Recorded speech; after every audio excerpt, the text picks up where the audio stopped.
Hello friends, स्वागत है आपका हमारे YouTube channel study hour life में। तो ये हमारा जीएस पॉइंटर का घटना चक्र का बुक है जो 2022 का है, देख सकते हैं। और इसे हम इकोनॉमिक्स कर रहे थे। तो जो हमारा इकोनॉमिक्स का सीरीज चल रहा था उसमें आज का टॉपिक का नाम है हमारा भारत एवं जनसंख्या, भारत की जनसंख्या एवं नगरीकरण, ये टॉपिक का नाम है। और इसमें हम सबसे पहले भारत की जनसंख्या को कवर करेंगे। तो ये टॉपिक आपके लिए बहुत ही इंपॉर्टेंट होने वाला है। तो आप सभी एग्ज़ाम के लिए बहुत ही हेल्पफुल है, क्योंकि ये वन लाइनर है। और वन लाइनर में भी ऐसा है कि ये क्वेश्चन जो है प्रीवियस ईयर क्वेश्चन है, इसमें सारा कहीं ना कहीं प्रीवियस ईयर क्वेश्चन का ये निचोड़ है। तो ये आपके एग्जाम के लिए बहुत ही हेल्पफुल होने वाला है। और जिन लोगों को इसका पीडीएफ चाहिए तो हमारा टेलीग्राम चैनल का लिंक दिया हुआ है डिस्क्रिप्शन में, वहाँ से जाके आप लोग ज्वाइन कर ले टेलीग्राम चैनल को, और इसका पीडीएफ आप लोग वहाँ से ले सकते हैं। तो चलिए हम शुरू करते हैं। और शुरू करने से पहले एक मिनट इसका हम टॉपिक ढूंढ लें। इसके लिए हम वीडियो एक मिनट स्टॉप करते हैं। हाँ, तो फाइनली मिल गया हमारा यही टॉपिक है, हमारा जनसंख्या एवं नगरीकरण है। तो इसमें हम देखते हैं। तो सबसे पहले भारत की जनसंख्या के बारे में दिया है कि जनसंख्या की जो प्राकृतिक वृद्धि परिणाम है वो क्या है। तो वो जो है वो अशोधित जन्म दर एवं मृत्यु दर है। तो जैसा जन्म दर होगा और मृत्यु दर होगा उसी के हिसाब से हम लोग जनसंख्या का परिणाम निकाल सकते हैं। मांथस के अनुसार जनसंख्या नियंत्रण का सर्वाधिक प्रभावकारी उपाय क्या है। तो ये आप लोग जानते होंगे कि जन्म नियंत्रण होगा तो ऑटोमेटिक जनसंख्या कम होने लगेगा। और निम्नलिखित कथन सत्य है। तो कथन एक में दिया है कि भारत में शिशु लिंगानुपात कहें तो 0 से लेकर 6 वर्ष के बच्चे की 2001 से 11 के बीच में घटा है। और दूसरा दिया हुआ है कि हरियाणा का शिशु लिंगानुपात 2001 से 11 में बढ़ा है। तो इसमें जो कथन सत्य है। तीसरा दिया हुआ है कि भारत का ग्रामीण लिंगानुपात नगरीय लिंगानुपात से अधिक है। तो वर्ष 2018 की रिपोर्ट के अनुसार वर्तमान में शहरी क्षेत्रों में निवास करने वाली जनसंख्या का प्रतिशत क्या है, विश्व की कुल जनसंख्या का 55% है। उसके बाद दिया है कि भारत से कृषि सामानों के निर्यात में सम्मिलित एजेंसी है। तो भारत से कृषि सामानों के निर्यात में सम्मिलित एजेंसी है नेफेड। और उसके बाद एमटीसी, स्टेट ट्रेडिंग कॉरपोरेशन, ये तीनों जो है भारत में कृषि सामानों से निर्यात सम्मिलित एजेंसी का नाम है। और 2011 के जनगणना के अनुसार ग्रामीण एवं शहरी दोनों क्षेत्रों में शिशु लिंगानुपात न्यूनतम रहा है। और हरियाणा का लिंगानुपात न्यूनतम है, कहाँ का, हरियाणा में। तो अभी 2011 का ही जनगणना हम लोग लेके चल रहे हैं, क्योंकि जो जनगणना भी होने वाला था अभी हुआ नहीं है। तो हम लोगों को 2011 को ही पढ़ना है। और बीपीएससी में जानते हैं कि आप लोग जनगणना से एक ना एक क्वेश्चन होता है। बीपीएससी के क्या कोई भी एग्जाम होता है तो जनगणना से लेके एक क्वेश्चन होता ही होता है। तो ये टॉपिक आपके लिए बहुत ही इंपॉर्टेंट है। आर्थिक दृष्टि से सबसे ऊपर लेकिन लिंगानुपात में सबसे नीचे अगर पूछे तो हरियाणा है। 2011 के जनगणना के अनुसार अनुसूचित जनजाति की सर्वाधिक जनसंख्या वाला राज्य मध्य प्रदेश है। कौन सा? मध्य प्रदेश है। एसआरएस सांख्यिकी रिपोर्ट 2018 के अनुसार भारत का कुल प्रजनन दर पूछ रहे तो 2.2 है। एसआरएस बुलेटिन मई 2020 के अनुसार महाराष्ट्र, पश्चिम बंगाल, गुजरात तथा कर्नाटक से मृत्यु दर न्यूनतम थी महाराष्ट्र में। 2011 के जनगणना के अनुसार मणिपुर, पंजाब, असम तथा मध्य प्रदेश राज्यों में साक्षरता सर्वाधिक थी मणिपुर में। वर्ष 2011 के जनगणना के अनुसार कुल साक्षरता दर तथा नगरीकरण के स्तर की दृष्टि से भारत दूसरे स्थान पर है। मिजोरम दूसरे स्थान पर कौन राज्य है? मिजोरम। कथन दिया है, कथन ए में है कि भारत में जनसंख्या का ग्रामीण से शहरी प्रव्रजन अधिक है। कारण दिया है कि ग्रामीण से ग्रामीण प्रव्रजन मुक्त महिला प्रव्रजन है। और कथन जो है ए असत्य है, लेकिन कथन आर जो है वो सत्य है। फिर कथन और कारण ही है। कथन ए में है कि भारत के उत्तर पूर्वी राज्यों में अनुसूचित जाति की जनसंख्या बहुत कम है। कारण दिया है कि भारत के उत्तर पूर्व राज्यों में कृषि के अंतर्गत भूमि का प्रतिशत बहुत कम है। तो कथन ए और कारण दोनों सही है, किंतु कारण आर जो है कह रहा है कि ए की व्याख्या नहीं करता है। आगे देखते हैं।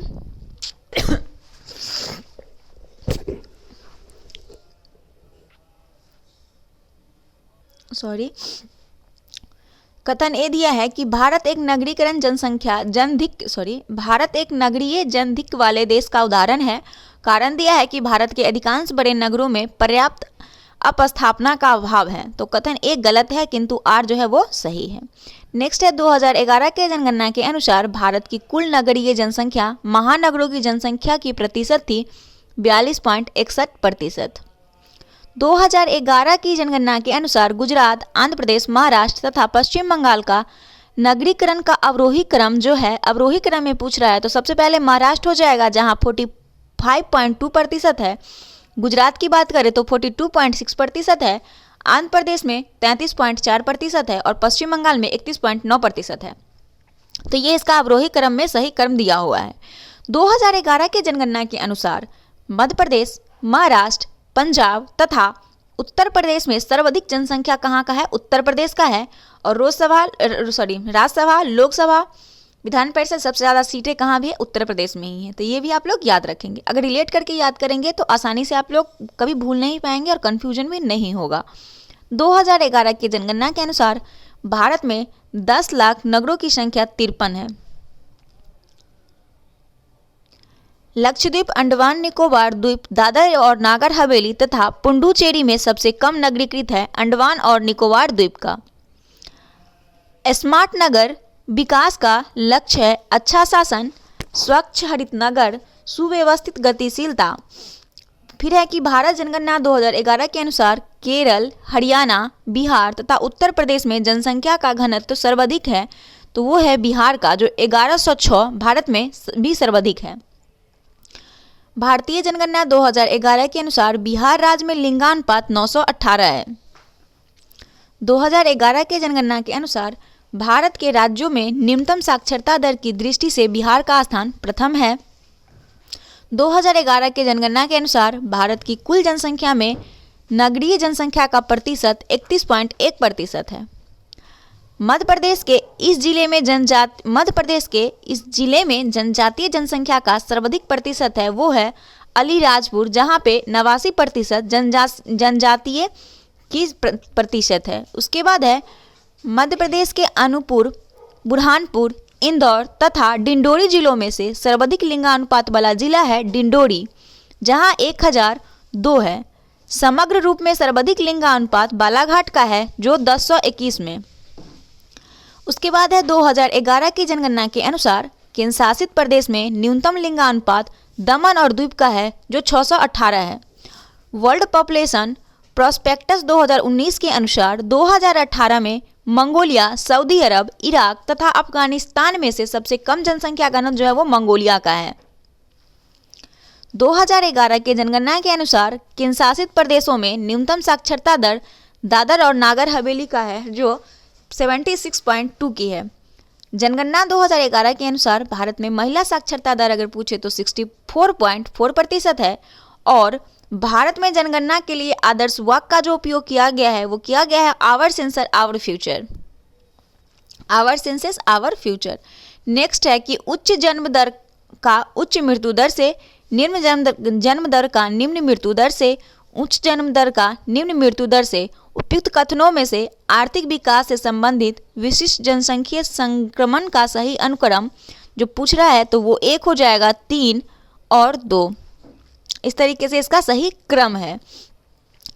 जनसंख्या वृद्धि के स्वरूप को दीर्घ कालावधि में घटित क्रमिक परिवर्तन कहते हैं। जनसांख्यिकी संक्रमण अस्थायी जनसंख्या संरचना के लिए आवश्यक है स्थिर जन्म दर और मृत्यु दर। वर्तमान में भारत की जनसंख्या वृद्धि गुजर रही है निश्चित रूप से गिरने की प्रवृत्ति के साथ उच्च वृद्धि दर से। नेक्स्ट है कि जनसंख्या बढ़ने का भारत में मुख्य कारण क्या है तो मृत्यु दर में कमी। माल्थस के जनसंख्या सिद्धांत के अनुसार जनसंख्या में वृद्धि होती है ज्यामितीय क्रम में। जनसंख्या का घनत्व, रहन सहन का स्तर, लिंगानुपात तथा ग्रामीण शहरी जनसंख्या में से एक जनसंख्या की जनांगीय विशेषता हिस्सा नहीं है, वो है रहन सहन का स्तर। अगला है भारत में सर्वाधिक जनसंख्या घनत्व संबंधित है औद्योगिक क्षेत्रों में। बंध्याकरण के लिए जो जनसंख्या नियंत्रित करने के लिए एक अधिक विश्वसनीय तरीका है वो है दंपतियों का अपनी इच्छा से न कराने के कुछ कारण। वो है लड़कों के लिए इच्छा, शिशु मृत्यु दर की ऊंची दर, समझदारी की कमी तथा अति गरीब परिवारों में आर्थिक मजबूरियां आदि। ये सब जो है ये जनसंख्या वृद्धि दर का कारण है। उसके बाद है भारत में प्रथम जनगणना कब प्रारंभ हुआ था? 1872 ईस्वी में प्रारंभ हुआ था लॉर्ड मेयो के कार्यकाल में। और भारत में प्रथम नियमित जनगणना हुआ था 1881 में। उसके बाद है जनसंख्या के संदर्भ में सही सुमेलित है। अवधि और चरण दिया है। 1901 से 1921 में मंद वृद्धि दर हुआ। 1921 से लेकर 1951 में अस्थायी वृद्धि दर था। 51 से 81 में द्रुतगामी वृद्धि था और 81 से लेकर 2001 की बात करें तो कम होने के निश्चित लक्षणों सहित तीव्र वृद्धि हुई। नेक्स्ट है सही सुमेलित है दशक और जनसंख्या की दशकीय वृद्धि दर प्रतिशत में। तो 1971 से 81 की बात करें तो 24.66%, 1981 से 91 में 23.87, 1991 से लेकर 2001 21.54 और 2001 से 2011 17.7। ये जनसंख्या की दशकीय वृद्धि दर प्रतिशत में थी। भारत में दशक 2001 से लेकर 11 में जनसंख्या वृद्धि दर जो थी वो 17.7%। भारत में 1971, 1981, 1991 तथा 2001 जनगणना वर्ष में से जनसंख्या में सर्वाधिक प्रतिशत बदलाव अंकित किया गया वर्ष 1971 में जो 24.80% रहा। नेक्स्ट है भारत की जनसंख्या तीव्र गति से बढ़ रही है। वर्तमान में वृद्धि दर से निकट भविष्य में इस चीन से आगे हो जाने की संभावना है। विश्व में के प्रत्येक 6 व्यक्तियों में से एक भारतीय हैं और भारत का लगभग 40% जनसंख्या गरीबी रेखा से नीचे स्तर में है। उपयुक्त कथनों में से जो कह रहा है कथन 1, 2 और 3 सही है। फिर कथन ए में है कि भारत की जनगणना हर 10 वर्ष पर की जाती है। कारण दिया है कि 10 वर्ष की अवधि के दौरान भारत की जनसंख्या अधिकांश अपरिवर्तित रही है। तो ए सही है लेकिन आर जो है वो गलत है। भारत में जनसंख्या घनत्व निरंतर बढ़ा है। और नेक्स्ट दिया है कि भारत 2011 की जनगणना में जाति को सम्मिलित करने की सहमति देने वाले मंत्रियों के समूह के प्रमुख थे प्रणब मुखर्जी। भारत की जनगणना 2011 के अनुसार सर्वाधिक जनसंख्या वाला राज्य उत्तर प्रदेश रहा है। फिर यहाँ भारत के 28 राज्य यानी दिल्ली तथा पुडुचेरी इनमें सम्मिलित नहीं है। सिक्किम का क्षेत्रफल सबसे कम है। फिर पुडुचेरी राष्ट्रीय राजधानी क्षेत्र दिल्ली तथा अन्य संघ राज्य क्षेत्रों में से चंडीगढ़ की साक्षरता दर सबसे अधिक है। भारत के 28 राज्य जो दिल्ली तथा पुडुचेरी उनमें सम्मिलित नहीं है में उत्तर प्रदेश के बाद सबसे अधिक जनसंख्या महाराष्ट्र है। उपयुक्त कथन में से सिर्फ 3 जो है वो सही है। उसके बाद है कथन ए में है कि उत्तर प्रदेश देश में सबसे अधिक जनसंख्या वाला प्रदेश बना हुआ है जनगणना 2021 के अंतिम आंकड़े के अनुसार। और कारण दिया है कि बिहार, पश्चिम बंगाल, महाराष्ट्र क्रमशः अवरोही क्रम में नीचे हैं। तो ए सही है लेकिन आर जो है वो गलत है। भारत के राज्यों में जनसंख्या की दृष्टि से द्वितीय तथा क्षेत्रफल की दृष्टि से तृतीय स्थान पर महाराष्ट्र है। उत्तर प्रदेश के पश्चात जिस राज्य की जनसंख्या सर्वाधिक है वो है महाराष्ट्र। राज्यों का सही अवरोही क्रम उनकी जनसंख्या 2011 के अनुसार उत्तर प्रदेश, महाराष्ट्र, बिहार, पश्चिम बंगाल है। आंध्र प्रदेश, बिहार, महाराष्ट्र, पश्चिम बंगाल की जनसंख्या के आकार का अवरोही जो है सबसे पहले महाराष्ट्र, बिहार, पश्चिम बंगाल तथा आंध्र प्रदेश है। भारत की 1/3 से अधिक जनसंख्या जिन राज्यों में संकेंद्रित है वो है उत्तर प्रदेश, महाराष्ट्र और बिहार। कर्नाटक, मध्य प्रदेश, तमिलनाडु, उड़ीसा में से जनसंख्या की दृष्टि से सबसे छोटा राज्य उड़ीसा है। महाराष्ट्र, कर्नाटक, बिहार तथा मध्य प्रदेश में सबसे कम जनसंख्या कहाँ का है तो वो है कर्नाटक का। 2011 के जनगणना के आधार पर मिजोरम, चंडीगढ़, सिक्किम तथा पुडुचेरी का उनकी जनसंख्या का अवरोही क्रम है। पहले पुडुचेरी, फिर मिजोरम, चंडीगढ़, सिक्किम। 2001 से 11 के मध्य भारत के जिस राज्य में नकारात्मक जनसंख्या वृद्धि हुई है वो है नागालैंड। भारत में जनसंख्या की उच्चतम वृद्धि दर रही है 1961 से 71 24.80% के बीच। 20वीं सदी के अंतिम 2 दशक को जो 1981 से लेकर 2001 में उच्चतम जनसंख्या वृद्धि दर प्रतिशत में अंकित की गई थी नागालैंड में। आंध्र प्रदेश, बिहार, तमिलनाडु तथा पश्चिम बंगाल में 2011 में न्यूनतम जनसंख्या वृद्धि दर पूछे तो वो आंध्र प्रदेश में रहा। मध्य प्रदेश, राजस्थान, बिहार, उत्तर प्रदेश में से 2001 से 11 के दौरान जनसंख्या की दशकीय वृद्धि दर सर्वाधिक बिहार में रही है। और भारत में जननांगीय इतिहास में महाविभाजन वर्ष 1921 रहा है। भारत की जनसंख्या में सर्वाधिक औसत वार्षिक घातीय वृद्धि दर दर्ज की गई 1971 से 1981 के दशक में। अगला है निम्नलिखित कथन में से सत्य कथन कौन सा है। लक्षद्वीप में सबसे कम जनसंख्या पाई जाती है, सही है। चंडीगढ़ में सर्वाधिक जनसंख्या घनत्व पाया जाता है, ये गलत है। अरुणाचल प्रदेश में सबसे कम जनसंख्या घनत्व पाया जाता है, ये भी सही है। दादर नागर हवेली में जनसंख्या की सर्वाधिक दशकीय वृद्धि दर पाई गई है, तो ये भी सही है। सिर्फ और सिर्फ इसमें 2 गलत है, बाकी सभी सही है। भारत में अधिकतम एवं न्यूनतम जनसंख्या के घनत्व वाले राज्य क्रमशः बिहार तथा अरुणाचल प्रदेश हैं। 2011 जनगणना के अनुसार राज्य में जनसंख्या घनत्व सबसे कम अरुणाचल प्रदेश का रहा है और भारत के प्रमुख राज्य के जनसंख्या घनत्व का सही अवरोही क्रम 2011 के अनुसार बिहार, पश्चिम बंगाल, केरल, उत्तर प्रदेश। 2011 की जनगणना के अनुसार उत्तर प्रदेश, बिहार, पश्चिम बंगाल तथा केरल में से जनसंख्या घनत्व सबसे कम उत्तर प्रदेश में है। पंजाब, उड़ीसा, त्रिपुरा, आंध्र प्रदेश राज्यों का उनके जनसंख्या घनत्व का आरोही क्रम पूछे तो उड़ीसा, फिर आंध्र प्रदेश, त्रिपुरा, पंजाब है। जनगणना 2011 के अंतिम आंकड़े के अनुसार नागालैंड, मेघालय, मिजोरम, मणिपुर राज्यों में से एक का जनसंख्या घनत्व 100 से कम है, वो है मिजोरम का। भारत के केंद्र शासित प्रदेश में आबादी का घनत्व सबसे कम है, वो है अंडमान और निकोबार में। राजस्थान, मध्य प्रदेश, गुजरात तथा कर्नाटक राज्य में से वर्ष 2011 में जनसंख्या घनत्व सबसे कम है, वो है राजस्थान का। जनगणना 2011 के अनुसार निम्नलिखित राज्य जनसंख्या घनत्व के संबंध में सही आरोही क्रम है। गुजरात 308 है, कर्नाटक 319 है, असम 398 और हरियाणा का 573 है। भारत की 2011 की जनगणना के अनुसार उत्तर प्रदेश के जिस शहर में जनघनत्व सर्वाधिक है वो है गाजियाबाद। आगे देखते हैं। जनगणना 2011 के आंकड़े के अनुसार भारत में विकलांग लोगों का प्रतिशत जो है वो 2.21% है। 2011 जनगणना के अनुसार भारत में साक्षरता प्रतिशत 73% है। साक्षर भारत कार्यक्रम का विशेष जोर जो है वो महिला साक्षरता पर है। पूर्ण साक्षर प्रदेश का दावा किया है केरल ने और केरल राज्य के बाहर प्रथम पूर्ण साक्षर जनपद जो है वो है बर्धमान, जो पश्चिम बंगाल में है।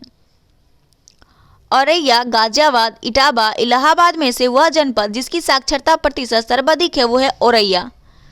जनगणना 2011 के अनुसार साक्षरता दर में उत्तर प्रदेश का क्रम राज्य या केंद्र शासित प्रदेश में पूछे तो 29वां स्थान है और 2011 के जनगणना के अनुसार पुरुष और स्त्री के साक्षरता के प्रतिशत दरों में न्यूनतम अंतर जो है वो मेघालय राज्य का है। जनगणना 2011 के अनुसार पुरुष और स्त्री साक्षरता के प्रतिशत दरों में न्यूनतम अंतर वाले 4 राज्य क्रमशः हैं, वो है मेघालय, मिजोरम, केरल तथा नागालैंड। 2011 के जनगणना के अनुसार केरल, उत्तर प्रदेश, मिजोरम तथा गुजरात राज्यों में पुरुष और महिला साक्षरता दर में अधिकतम अंतर है उत्तर प्रदेश में। 2011 के जनगणना के अनुसार उत्तर प्रदेश के सर्वाधिक साक्षरता दर वाले 5 जिले का सही अवरोही क्रम है, वो है गौतम बुद्ध नगर, कानपुर नगर, औरैया, इटावा और गाजियाबाद। ये 5 शहर है, जिले हैं सॉरी। उसके बाद दिया है 2011 के जनगणना के अनुसार उत्तर प्रदेश का सर्वाधिक साक्षर जिला वो गौतम बुद्ध नगर है जो 80.1% है और 2011 के जनगणना के आंकड़े के अनुसार उत्तर प्रदेश के जिस जिले में सबसे कम महिला साक्षरता दर है वो है श्रावस्ती, जहां 34.8% है। निम्नलिखित कथनों में से सही कथन को देखना है तो न्यूनतम साक्षरता दर वाला जिला श्रावस्ती है, सही है। सर्वाधिक लिंगानुपात वाला जिला देवरिया है, गलत है। न्यूनतम जनघनत्व वाला जिला ललितपुर है, तो ये सही है। नगर निगम क्षेत्र की जनसंख्या के आधार पर राज्य का सर्वाधिक जनसंख्या वाला नगर कानपुर है, ये भी गलत है। जनगणना 2011 के अनुसार भारत के राज्य में न्यूनतम साक्षरता दर बिहार की है। नेक्स्ट है भोपाल, नरसिंहपुर, जबलपुर, इंदौर में साक्षरता दर सर्वाधिक है जबलपुर में। नेक्स्ट सही सम्मिलित करना है जो राज्य और बाल लिंगानुपात 2011 का दिया हुआ है। तो उत्तर प्रदेश में 902 है, मध्य प्रदेश 918, राजस्थान 888 और बिहार का 935 है। भारत में बाल 0 से लेकर 6 वर्ष के जनसंख्या का लिंगानुपात वर्ष 1961 से निरंतर घट रहा है। जनगणना 2011 के आंकड़ों के अनुसार भारत में 0 से लेकर 6 वर्ष की आयु समूह के बच्चे का यौन अनुपात 919 है और भारत के जिस राज्य में कुपोषण के शिकार बालकों का प्रतिशत उच्चतम है वो है मध्य प्रदेश में। 2011 के जनगणना के अनुसार भारत के जिस राज्य में बाल मृत्यु दर न्यूनतम है वो है गोवा, मणिपुर, क्रमशः 11 एवं 11। भारत के बड़े राज्यों में केरल की जनसंख्या वृद्धि दर न्यूनतम है। इसका सर्वाधिक रूप में स्वीकृत कारण जो है वो है केरल ने साक्षरता और लोक स्वास्थ्य के संवर्धन में भारी निवेश किया है और सामाजिक नीतियों को उच्च प्राथमिकता दी है। बौद्धों की अधिकतम जनसंख्या पाई जाती है महाराष्ट्र में। उसके बाद है कि क्षेत्रफल में छत्तीसगढ़ पश्चिम बंगाल से बड़ा है। जनगणना 2011 के अनुसार पश्चिम बंगाल की जनसंख्या छत्तीसगढ़ की जनसंख्या से अधिक है, तो दोनों कथन जो है वो सही है। भारत की गिनती जननांकीय लाभांश यानी डेमोग्राफिक डिविडेंड वाले देश के रूप में की जाती है। ऐसा इसीलिए कि यहाँ 15 से लेकर 64 वर्ष की आयु का जनसंख्या सबसे अधिक है। जब जनसंख्या विशेषज्ञ भारत को मिलने वाली संभावित जनसंख्यीय बोनस की बात करते हैं तो उनका आशय होता है कि जनसंख्या में उत्पन्नकारी आयु समूह में वृद्धि से जनसंख्या वृद्धि का प्रतिकूल प्रभाव नहीं है, वो है कार्यकारी जनसंख्या के आकार में वृद्धि। अगला दिया है कि निम्नलिखित में से कौन सी बात सही नहीं है। तो भारत में विश्व का 18.5% जनसंख्या है। भारत की जनसंख्या 121 करोड़ है। 2001 से 11 के दशक में जनसंख्या वृद्धि दर 18.1 करोड़ की हुई है। जनसंख्या का सर्वाधिक घनत्व दिल्ली में है। उपयुक्त कथनों में से 2011 जनगणना के अनुसार बी, सी और डी ही सत्य है। उसके बाद है बाढ़ों में वृद्धि, प्रदूषण में वृद्धि, कृषि योग्य भूमि में कमी तथा वन्य जीवों में अभिवृद्धि में से एक भारत में जनसंख्या वृद्धि का प्रतिफल नहीं है, वो है वन्य जीवों में वृद्धि।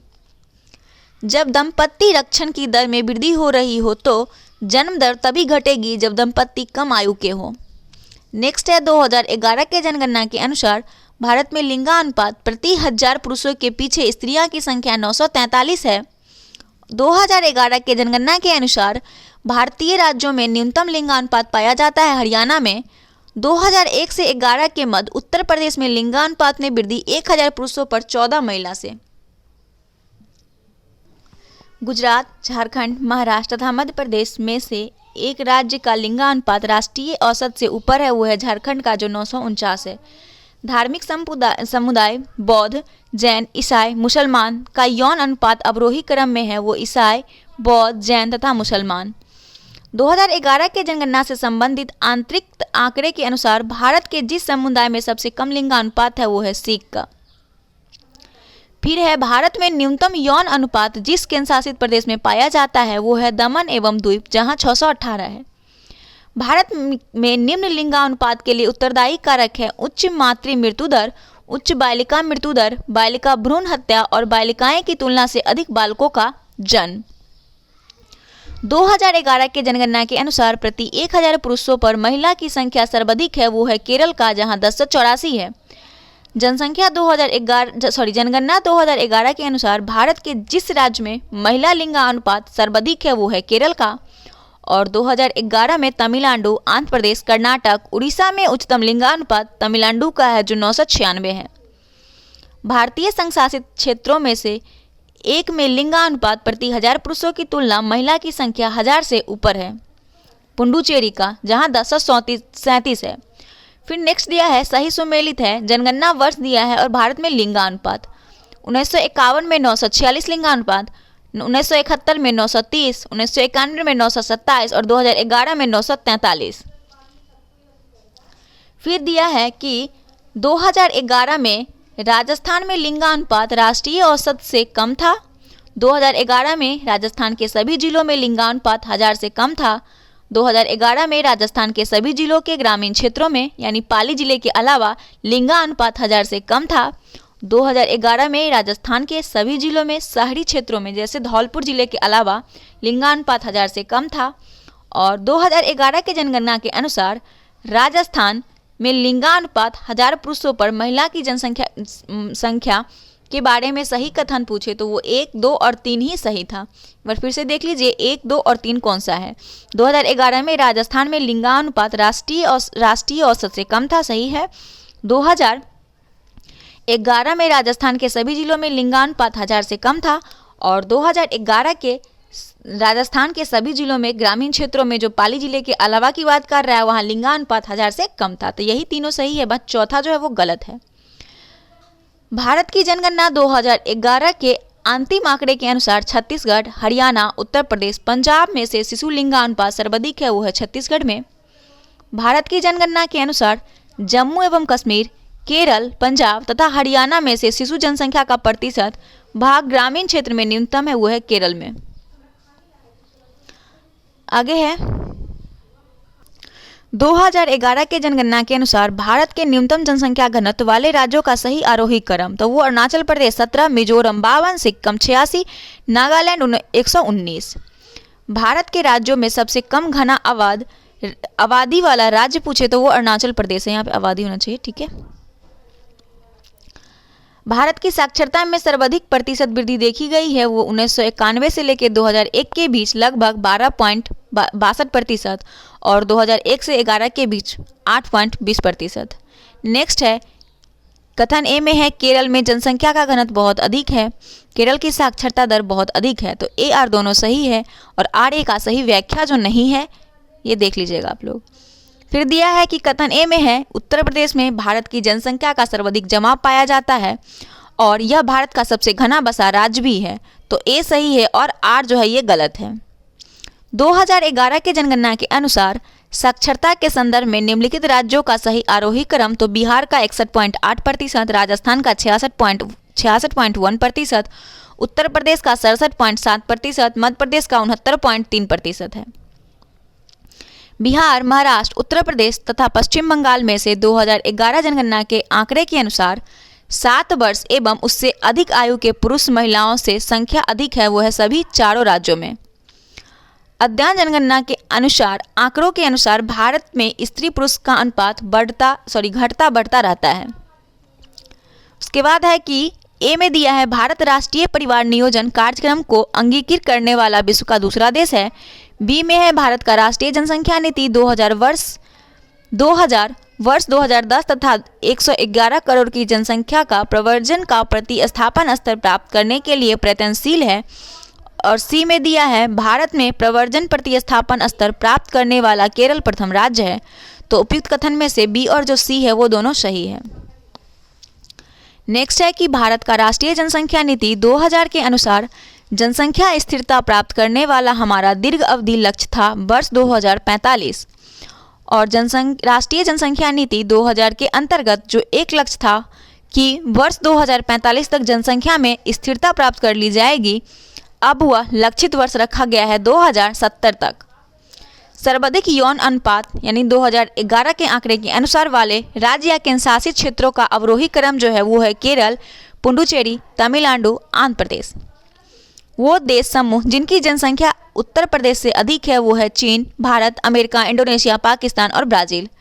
देखिए ये टॉपिक छोटा सा ही है, इसके बाद एक लाइन और है तो उसे हम कंप्लीट ही करवा देंगे। उसके बाद जो हमारा हो जाएगा बच जाएगा वो भारत का नगरीकरण बच जाएगा, तो उसे हम नेक्स्ट वीडियो में करेंगे। भारत में वरिष्ठ आयु निर्भरता अनुपात 2011 है 14.2%। भारत की वर्तमान आबादी 65 वर्ष से अधिक आयु वाले व्यक्तियों का लगभग प्रतिशत है लगभग 4.8%।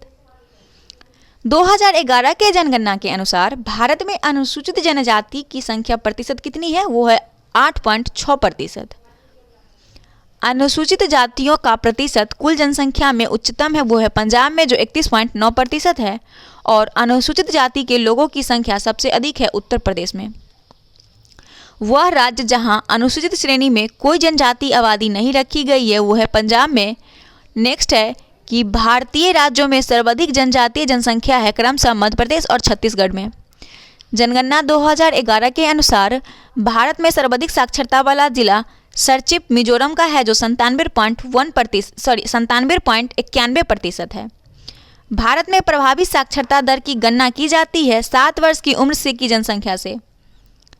जनगणना 2011 के आंकड़े पर आधारित भारत के 4 सबसे कम साक्षरता वाले राज्यों का आरोही क्रम जो है वो है बिहार का 61.8, अरुणाचल प्रदेश का 65.4, राजस्थान का 66.1, झारखंड का 66.4।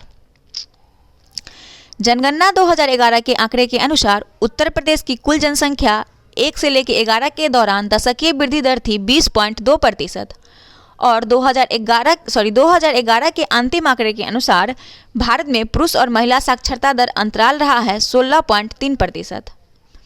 2011 जनगणना के अनुसार भारत की जनसंख्या का वह प्रतिशत जो उत्तर प्रदेश में रहता है वो है लगभग 17%, यानी 16.51%।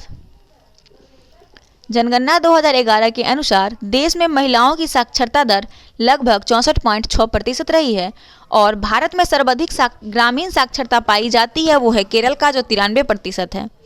2011 के अंतिम आंकड़े के अनुसार केरल, मणिपुर, तमिलनाडु तथा हिमाचल प्रदेश राज्यों में साक्षरता प्रतिशत है केरल का जो 94 पॉइंट है, हिमाचल प्रदेश का 82.8, तमिलनाडु का 80.1 और मणिपुर का 79.2। 2011 के जनगणना के अनुसार राज्यों में स्त्री साक्षरता दर सबसे कम है तो वो है बिहार का जो 51.5% है। संघ शासित राज्यों में स्त्री साक्षरता दर 2011 की जनगणना के अनुसार उच्चतम है वो है लक्षद्वीप का 87.9%। राज्यों जिनमें 2011 के जनगणना के अनुसार महिला साक्षरता दर उच्चतम एवं न्यूनतम है वो है क्रमशः केरल का और बिहार का। अगला है जनगणना 2011 के अनुसार भारत की सफल प्रजननता दर यानी TFR जो 2.4% है और शून्य जनसंख्या वृद्धि दर की प्राप्ति हेतु प्रतिस्थापन जनन स्तर प्रत्येक विवाहित जोड़े के लिए अनुमानित किया गया है वो है 2.1%। थोड़ा सा और है, बस यही 1 लाइन बचा हुआ, इसे कंप्लीट कर देते हैं। यदि जन्म एवं मृत्यु दर समान है अतः यह बाह्य प्रजनन नहीं होता है तो जनसंख्या में कोई परिवर्तन नहीं होता, उसे कहा जाता है जनसंख्या की स्थिरता। 2001 से 11 के दौरान भारतीय राज्यों व केंद्र शासित प्रदेशों में साक्षरता दर में सर्वाधिक वृद्धि दर्ज की है दादर और नागर हवेली। वर्ष 2011 ने जनगणना के अनुसार सर्वाधिक साक्षरता दर वाले शीर्ष 5 राज्य हैं केरल 94%, मिजोरम 91.3%, गोवा 88.7%, त्रिपुरा 87.2%, हिमाचल प्रदेश 82.8%। उसके बाद है जनगणना 2011 के अनुसार भारत में स्त्री साक्षरता दर की वृद्धि 5 राज्य है वो है केरल 92.1%, मिजोरम 89.3%, गोवा 84.7%, त्रिपुरा 82.7%, नागालैंड 76.1%। 2011 के जनगणना के अनुसार भारत के जिस राज्य में स्त्री पुरुष में शिक्षा के निम्नतम अंतर है वो है मेघालय का। मई 2020 के जारी आंकड़ों के अनुसार भारत में वर्तमान शिशु मृत्यु दर लगभग है 32 प्रति हजार, ये मृत्यु दर है। उसके बाद है शिशु मृत्यु दर पूछे तो हर 1000 जीवित जन्मों में से अपने पहले जन्मदिन से पहले मरने वाले बच्चों की संख्या का अनुपात। नेक्स्ट है कि मई 2020 में जारी आंकड़ों के अनुसार भारत में जो वर्ष 2018 तक की बात है वो अशोषित मृत्यु दर रही है 6.2%। जनगणना 2011 के अनुसार शिशु मृत्यु दर सबसे कम थी गोवा एवं मणिपुर का प्रत्येक में 11। उसके बाद है भारत में सर्वप्रथम मृत्यु गणना की शुरुआत की कर्नाटक ने। भारत के नगरीय क्षेत्रों में न्यूनतम शिशु मृत्यु दर पाई जाती है केरल में। भारत के बीमारू राज्यों में सबसे घना आबाद राज्य है बिहार। जनगणना 2011 के आंकड़े के अनुसार भारत 35 वर्ष की आयु से कम की जनसंख्या 65.6% है और जनगणना 2011 के आंकड़ों के अनुसार भारत की जनसंख्या में स्त्रियां प्रतिशत पूछे तो 48.53% है। SRS स्टैटिस्टिकल रिपोर्ट 2018 के आंकड़े के अनुसार कुल प्रजनन दर भारत में उच्चतम है बिहार में जो 3.2% है और 2011 के जनगणना के अनुसार भारत की कुल जनसंख्या में 20 वर्ष और सबसे अधिक आयु वाले लोग का प्रतिशत 59.29% है। जनसंख्या के पिरामिड में आश्रित आबादी के रूप में जाना जाता है 0 से लेकर 14 वर्ष आयु के समूह जो 65 से अधिक आयु के भी आश्रित समूह हैं। जनगणना 2011 के आंकड़ों के अनुसार भारत में सर्वाधिक लिंगानुपात वाला जिला माह है जो पुडुचेरी का है जहां पे 1184 लिंगानुपात। 2011 के जनगणना के अनुसार उत्तराखंड राज्य की साक्षरता दर 78.8% है। जनगणना आकलन रिपोर्ट प्रदर्शित करती है कि भारत विश्व का सबसे युवा देश है और 2020 में भारतीय औसत उम्र होगी 29 वर्ष। जनगणना 2011 के अनुसार भारत में 14 वर्ष से कम आयु वालों की संख्या सकल आबादी का प्रतिशत लगभग 29% है। अब लास्ट है, थोड़ा सा 2-3 लाइन बचा हुआ, इसे कंप्लीट कर देते हैं। तो 2011 के जनगणना के आधार पर मुस्लिम आबादी सर्वाधिक है उत्तर प्रदेश में। भारत के प्रगतिशील जनसंख्या संसाधन क्षेत्रों में सम्मिलित किए जाते हैं, वो है पश्चिम बंगाल डेल्टा, दक्कन ट्रैम्प जो महाराष्ट्र और गुजरात में है, तमिलनाडु, पंजाब का मैदान और गंगा यमुना दोआब, दक्षिण पूर्वी कर्नाटक का पठार। नेक्स्ट है कि जननांगीय लाभांश के पूर्ण लाभ को प्राप्त करने के लिए भारत को करना चाहिए कि कुशलता विकास को प्रोत्साहन। नेक्स्ट है और लास्ट पॉइंट है ये हमारा, फिलिप एस हॉसर के अनुसार ग्रामीण क्षेत्र से शहरी क्षेत्र के लोगों का देशांत गमन जाना जाता है जनसंख्या इम्प्लोशन से। तो ये हमारा नगरीय जनसंख्या था, शहरी जनसंख्या था जो यहाँ पे समाप्त हो गया भारत की जनसंख्या में। तो कल हम करेंगे नगरीय जनसंख्या भारत का। तो चलिए मिलते हैं नेक्स्ट वीडियो के साथ। वीडियो अच्छा लगा तो एक जरूर लाइक कीजिएगा, चैनल को सब्सक्राइब कीजिएगा और थोड़ा बहुत अगर मिस्टेक होगा तो प्लीज़ आप लोग इसे इग्नोर करके आगे बढ़िएगा, क्योंकि थोड़ा सा प्रॉब्लम हो रहा है बोलने में कुछ प्रॉब्लम की वजह से, तो उसके लिए सॉरी। तब तक के लिए धन्यवाद।